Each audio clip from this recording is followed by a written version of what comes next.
Hello friends, welcome to creative edge. जैसा कि आपको पता है, यूसीड 2026 का एग्जाम जो है अब पास आ चुका है, करीब आ चुका है। तो ऐसी कंडीशन में मैं कुछ एक ऐसी स्टेप्स बताने वाला हूं जो आप फॉलो करें तो बेटर होगा, क्योंकि एग्जाम जब पास आ जाता है तो उस समय हमारी सबसे बड़ी यही प्रॉब्लम होती है कि इस एग्जाम में अभी रिसेंट जो टाइम बचा हुआ है एग्जाम के आने में, इस दौरान हमें क्या क्या चीजें करनी चाहिए, क्या डूज होने चाहिए हमारे, और क्या डोंट्स होने चाहिए, क्या चीजें नहीं करनी चाहिए। तो एक बार थोड़ा हम डिस्कस कर लेते हैं इनके ऊपर कि कौन सी चीजें करनी चाहिए और क्या क्या करना चाहिए। सबसे पहली चीज तो हमारे दिमाग में क्या आता है जब हम देखते हैं एग्जाम करीब आ गया है, तो हम रैंडम प्रिपरेशन करना शुरू करते हैं। रैंडम प्रिपरेशन का मतलब ये है कि हमारी कोई पुरानी ऐसे स्ट्रेटजाइज हमने नहीं कर रखा है। हम क्या करते हैं, कोई भी टॉपिक उठा लेंगे जो हमारे मन का होगा, जो हमें लगेगा, जो हमारा मन कहेगा कि ये बेटर है, वो टॉपिक उठा लेंगे और उसको प्रैक्टिस करने लगेंगे, जो कि एक गलत तरीका है। ऐसा बिल्कुल भी नहीं करना चाहिए, क्योंकि जो आप टॉपिक सेलेक्ट कर रहे हैं उसके आने की प्रोबेबिलिटी क्या है, सारी चीजें पहले आपको चेक करना चाहिए कि भाई जो टॉपिक आप सेलेक्ट कर रहे हैं उसके आने का वेटेज कितना है, अभी तक प्रोबेबिलिटी क्या रही है, पिछले एग्जाम्स में किस तरह से आया है, रेपिटेशन उसका क्या रहा है। ये सारी चीजें चेक करना चाहिए, उसके बाद टॉपिक उठाना चाहिए। तो रैंडम जो टॉपिक उठाना है ये बिल्कुल गलत है। दूसरी चीज, हमने ये देखा है कि ब्लाइंडली पीवाईक्यूज में चले जाते हैं बच्चे। सबका कहना ये होता है कि पीवाईक्यू, हर आदमी से आप सलाह लोगे वो यही कहेगा पीवाईक्यू सॉल्व करो, पीवाईक्यू। भाई पीवाईक्यू सॉल्व आप तब करो जब आपने कंसेप्ट पढ़ रखी हो, कंसेप्ट का बेसिक लेवल तो एटलीस्ट कंप्लीट किया हो। तो पीवाईक्यूज आप करेंगे तो कुछ चीजें समझ में आएंगी। पीवाईक्यूज में अगर डायरेक्टली सीधे चले जाते हो बिना क्वेश्चन बेसिक लेवल के सॉल्व किए हुए, तो वहां पे क्या है, अगर आंसर आ गया तो गुड एंड बेस्ट हो जाएगा, बेटर हो जाएगा। लेकिन अगर आंसर नहीं आया, तुक्का लगाना पड़ेगा, तुक्के में समय वेस्ट करोगे। नेक्स्ट, टॉपर्स का शेड्यूल कॉपी करना। ये अक्सर देखा गया है कि टॉपर्स का हम शेड्यूल कॉपी करते हैं, कि जो टॉपर्स फॉलो कर रहे हैं वही वो। देखिए, हर आदमी का अपना एक लेवल होता है, अंडरस्टैंडिंग का, मेहनत का, हर चीज का एक अलग अलग लेवल होता है। हो सकता है जो टॉपर रहा हो उसने तैयारी थोड़ी लंबी की हो, आपने थोड़ी कम की हो सकता है उसने, उसका कंसंट्रेशन लेवल अलग था, आपका अलग है। देखिए, वेरी करता है, थोड़ा बहुत वेरिएशन होता है इन चीजों में। ऑब्वियसली माइंड सबको बराबर मिलता है, लेकिन उसमें वेरिएशन इस चीज का होता है कि हमने कितनी प्रैक्टिस की है। सारी चीजें प्रैक्टिस, विजुअलाइजेशन इसका खेल होता है कि हमने अपना माइंड कितना शार्प रखा है उस दौरान। तो हम क्या है, अगर टॉपर्स का जो शेड्यूल है वो फॉलो करें, हो सकता है वो हमारे लिए बेटर ना हो। वो होता क्या है कि 100 बच्चे हैं, 100 लोग हैं, अपना अपना शेड्यूल फॉलो कर रहे हैं। उनमें से जो टॉप कर गए, तो जरूरी नहीं है कि वो शेड्यूल आपके लिए भी फिट हो। अगर सेम शेड्यूल आप 10 लोगों से फॉलो करवाओगे ना, एक ही ऐसा होगा, एक या दो ऐसे होंगे जिनका सिलेक्शन परफेक्टली हो जाएगा, बाकियों का नहीं हुआ था। शेड्यूल तो सेम फॉलो किया, बैठते पढ़ते तो एक ही क्लास में है, सेम चीजें पढ़ते हैं फिर भी।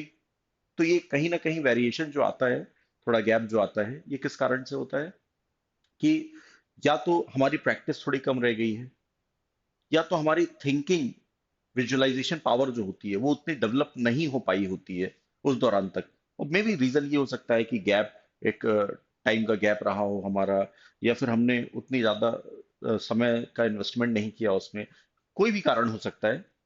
ठीक है, तो कारण पे अभी हम नहीं जाएंगे, हम तो सिर्फ ये जान लें कि ये चीजें जो है ये बिल्कुल नहीं करनी है। एग्जाम टाइम में सबसे ज्यादा यही चीजें होती हैं कि नहीं वो टॉप किया था, वो उसने फाइनली लास्ट के 15 दिन में ये फॉलो किया था, हम भी फॉलो कर लेते हैं, हमारा भी हो जाएगा। बट ऐसा नहीं होता है। नेक्स्ट, यूसीट जो है मेमोरी बेस्ड एग्जाम नहीं है। अगर आप सोचे कि कोई चीज याद कर करके चले जाए और फिर एज इट इज लिख के चले आएंगे, उससे जुड़ी हुई चीजें लिख के चले आएंगे, तो ये पॉसिबल नहीं है, क्योंकि ये मेमोरी बेस्ड नहीं है। ये आपकी थिंकिंग को टेस्ट करते हैं। क्या टेस्ट करते हैं? आपकी थिंकिंग को टेस्ट करते हैं, आप सोच क्या रहे हैं। नेक्स्ट, अगर मैं बात करूं कि यूसीड जो एक्चुअली टेस्ट करता है, वो तीन मेन कोर चीजें चेक करता है। वो है आपका ऑब्जर्वेशन और विजुअलाइजेशन। आप ऑब्जर्व क्या करते हैं? जैसे मैं किसी रास्ते से गुजर रहा हूं, आसपास मैं कितना एनवायरनमेंट को देख के चल रहा हूँ, कितनी चीजें मैं याद रखता हूँ, बेटर चीजें हैं उनको कैसे मेमोरी में अपने सेट करूंगा, क्योंकि आगे चल के हो सकता है, क्योंकि जब मैं डायग्राम बनाऊंगा या उनसे जुड़े हुए स्केचेस बनाऊंगा, तो मेरे दिमाग में चीजें, आपने देखा होगा ना कई बार क्या होता है कि जैसे स्केचेस तैयार किए जाते हैं चीजों के, तो स्केचेस तब तैयार होते हैं जब माइंड में वो चीज होती है कि हाँ ये ऐसा था, ये ऐसा था, किसी का चेहरा बनाना है, हाँ उसका जो बाल है वो कुछ ऐसे थे, ठीक है, चेहरा जो है वो लंबा था, गोल था, ऐसा। तो ये विजुअलाइजेशन, ये क्या होता है, ये आपकी सेंसिटिविटी होती है कि आप कितना अच्छा ऑब्जर्व कर लेते हैं। विजुअलाइज करने का मतलब, अगर मैंने कहा कि ये चीज ऐसे घूम रही है, फैन घूम रहा है ऐसा, ठीक है, फिर या फिर कोई फैन किसी और टाइप से घुमाने लगते हैं हम, ऐसा घूम रहा है, फिर उसको और दूसरे साइड में घुमा दें, तो जब हम घुमा रहे हैं तो उस समय हम कितना समझ पा रहे हैं उसके मूवमेंट को, कि अब मूवमेंट कैसे चेंज होगा। उसके अलावा प्रॉब्लम सॉल्विंग और लॉजिकल थिंकिंग आपकी कैसी है, प्रॉब्लम सॉल्विंग और लॉजिकल थिंकिंग के ऊपर, और डिजाइन थिंकिंग और क्रिएटिविटी आपकी कैसी है, कि जो डिजाइन आप बना रहे हैं उसके अकॉर्डिंग आप क्या सोचते हैं उसके बारे में, प्रॉपरली कैसे आप डिजाइन कर पाते हैं उसको, क्या क्या चीजें उसमें एक्स्ट्रा आप ऐड ऑन करते हैं, कलर मैचिंग आप कैसी करा पाते हैं। तो ये सारी चीजें होती है। नेक्स्ट, अगर इन चीजों पे आपका कंसंट्रेशन नहीं बना है, या आप ये कह लें कि आपकी एक मेमोरी पावर इन चीजों के साथ स्ट्रांग नहीं है, तो कहीं ना कहीं आप लैग बिहाइंड कर, then you are lagging behind. तो इसमें क्या करना चाहिए, देखिए सबसे पहली चीज तो आप अपने आप से क्या कीजिए, क्योंकि अब कम समय बचा हुआ है, गिनती के दिन है, तो आप क्या करो, डेली डिजाइन हैबिट एक डालो, कि डेली हमें एक डिजाइन बनाना है। अब डिजाइन किसके ऊपर हो सकता है, तो डिजाइन देखिए, या तो कोई ऑब्जेक्ट रियल लाइफ का आप ले लो, आपके सामने हो रखा हो, जैसे आप कहीं पे बैठे हैं, सामने कुछ दिख रहा है, उसी के स्केच करना शुरू कर दो, फिर देखो कितना मैच करवा पा रहे हो, कितनी चीजें जो हैं बिल्कुल डिफरेंट जा रही हैं, आप उतना नहीं सोच पा रहे हो, तो वहां से ये पता चलेगा कि वीक कौन सा पॉइंट है आपका। नेक्स्ट, अपने जो कॉमन प्रोडक्ट हैं उनको रिडिजाइन करना। उसके अलावा एक reasoning based question daily solve करना, ठीक है। Next, observe problems around you and note solutions, कोई भी प्रॉब्लम आपके आसपास जो आपको दिखती है वो नोट करना, और उसकी सॉल्यूशन जो है वो लेके आना, या ढूंढना, या ऑब्जर्व करना, ये चीजें पहली प्रायोरिटी में होनी चाहिए। नेक्स्ट, डेली 30 डेज प्रैक्टिस करना इज मोर बेटर। मैं क्या कहना चाह रहा हूं, कि पर डे आप 30 30 मिनट्स 7 डेज तक प्रैक्टिस कीजिए, और एक दिन में बैठ के आप 6 घंटे प्रैक्टिस कर लीजिए। आपको इंप्रूवमेंट डेली वाले में ज्यादा दिखेगा, क्योंकि डेली जो काम करोगे वो obviously per day by day better होगा, और एक दिन में बैठ के जो काम कर दिए तो वो कितने भी 6 घंटे भी कर लो तो भी वो खराब ही नजर आएगा, क्योंकि अब अगले 6 घंटे जो मिलेंगे वो मिलेंगे कब, एक हफ्ते बाद, तो एक हफ्ते बाद आप वापस से पेंसिल उठाओगे, तब तक पेंसिल पकड़ने 6 घंटे में 1 घंटे तो पेंसिल ही सही सेलेक्ट करने में निकल जाता है।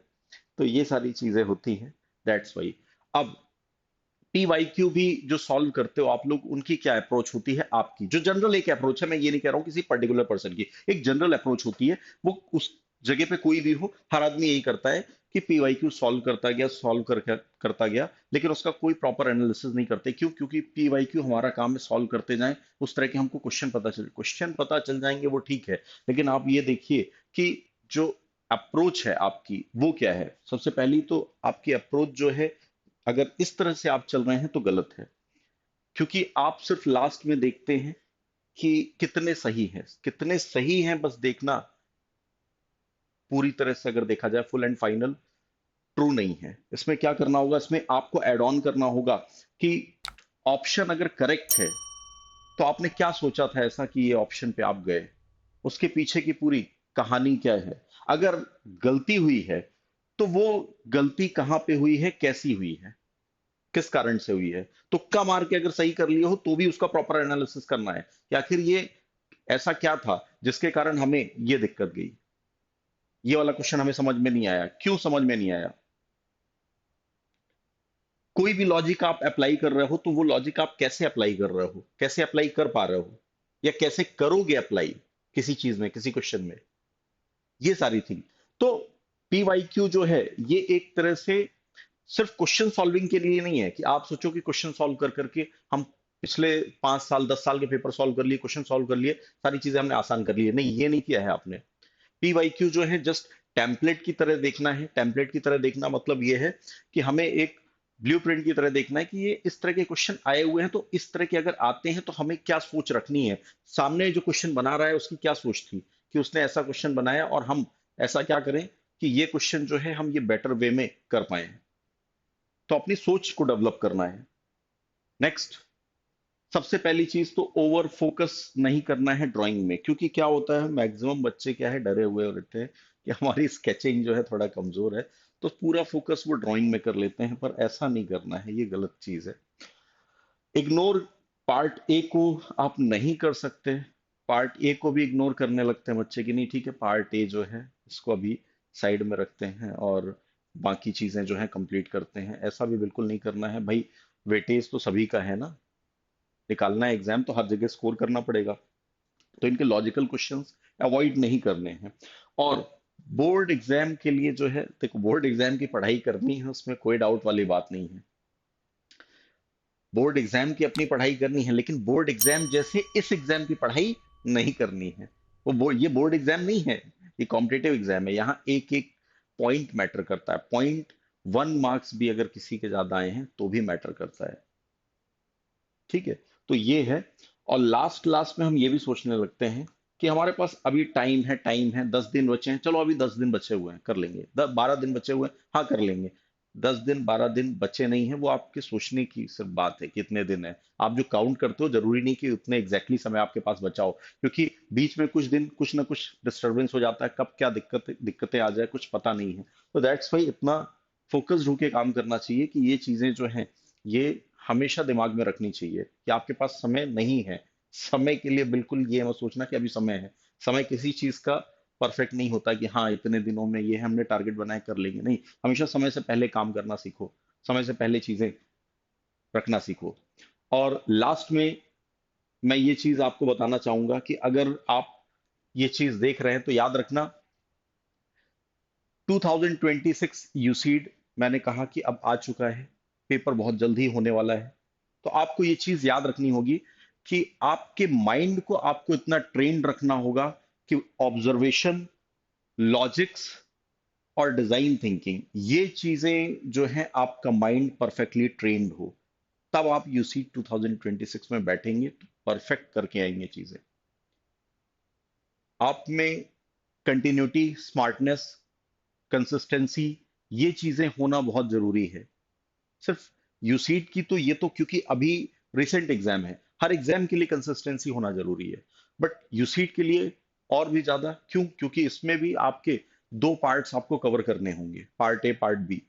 ड्राइंग का पार्ट भी है, लॉजिकल थिंकिंग का पार्ट भी है, ड्राइंग विजुअलाइजेशन, एनालिसिस, ऑब्जर्वेंस सब चेक करता है। लॉजिक्स आपके कितने सही हैं, कितने बेटर हैं, ये चेक करता है पार्ट ए आपका। लॉजिकल थिंकिंग आपकी कैसी है, तो ये सारी चीजें जो हैं ये आप देखें कि आपका बेटर वे में हो जाए, और बेटर वे में होना भी चाहिए ये सारी चीजें। तो at the end of the day मैं आपको बस यही कहना चाहूंगा कि जो भी ऐसे डोंट्स हैं उन्हें आप अवॉइड करें, क्योंकि समय कम बचा है।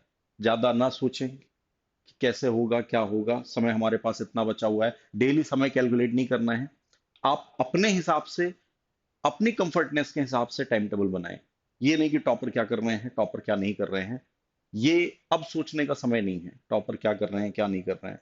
टॉपर के सिर्फ व्यूज ये देखे जाते हैं कि टॉपर ने किस तरह से काम किया था, कितने समय में ये चीजें की है, टाइमलाइन उनके पीछे अप्रोच क्या थी उनकी। ये नहीं कि वो शेड्यूल बनाए 2 घंटे ये पढ़ना है, ड्राइंग तो हम भी 2 घंटे पढ़ेंगे, उन्होंने 1 घंटे का लॉजिकल रीजनिंग का रखा है तो हम 1 घंटे लॉजिकल रीजनिंग रखेंगे। ये बिल्कुल गलत तरीका होता है, इसमें क्या है हम ये चीज में एंगेज होके अपना समय वेस्ट कर लेते हैं, बाद में एग्जाम के 5 दिन पहले ये सोचेंगे कि अरे अगर ऐसा ना किए होते, हम इस टॉपिक पे जो हमारा वीक टॉपिक है उस पर फोकस करते तो बेटर होता। तो ये सारी चीजें आ जाती हैं, तो इसीलिए बेटर ये है कि आप अपनी अप्रोच रखें और पीवाईक्यू सॉल्व करें, लेकिन प्रॉपर एनालिसिस के साथ, और उसके भी पहले बेसिक्स जो है वो कंप्लीट करें। तो इसी के साथ best of luck for your exams also, and हमेशा एग्जाम्स के लिए फोकस्ड रहें और कंसिस्टेंसी अपनी बना के रखें। Thank you.